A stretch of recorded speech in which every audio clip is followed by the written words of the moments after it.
पियो। अच्छा एक बात बताओ, फल पिया जाता है कि खाया जाता है? फल तो खाया जाता है, लेकिन यहाँ पर व्यास जी महाराज कह रहे हैं इस फल को पियो, जितना हो सके पियो। पीने के लिए क्यों कहा?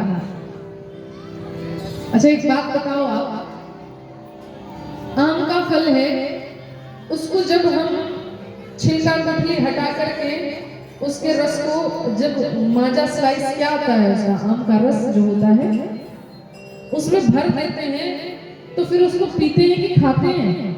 उसको पीते हैं ना। उसी प्रकार से श्रीमद् भागवत महापुराण रूपी जो फल है ना, इसमें न गुठली है न छिलका है, त्याज्य पदार्थ कुछ है ही नहीं, यह केवल इसमें रस ही रस विद्यमान है। इसलिए व्यास जी ने इस रस को पीने के लिए कहा है। एक और बात बंधुओं, आप ध्यान दें कि यहाँ पर व्यास जी श्रृणुत शब्द का भी प्रयोग कर सकते थे। कथा तो सुननी चाहिए, लेकिन पीने के लिए क्यों कहा? श्रृणुत भागवतम रसमालयम, इस कथा को सुनो, लेकिन सुनने के लिए नहीं कहा, इस कथा को पियो। पीने के लिए क्यों कहा? आपको पता है, सुनी हुई चीज हम भूल सकते हैं, लेकिन जो चीज हमने पी लिया उसका अर्थ, उसका प्रभाव जीवन पर्यंत बना रहता है।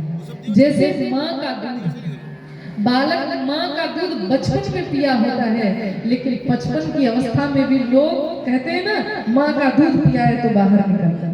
अर्थ क्या है कि माँ के दूध का जो दूध का प्रभाव है वह 55 की अवस्था में भी है। उसी प्रकार यहाँ पर सुनने के लिए नहीं कहा, व्यास जी ने इस भागवत रूपी फल को पीने के लिए कहा है। सुन करके हम भूल सकते हैं, लेकिन जो इसका प्रभाव है वो हमारे जीवन पर्यंत बना रहे।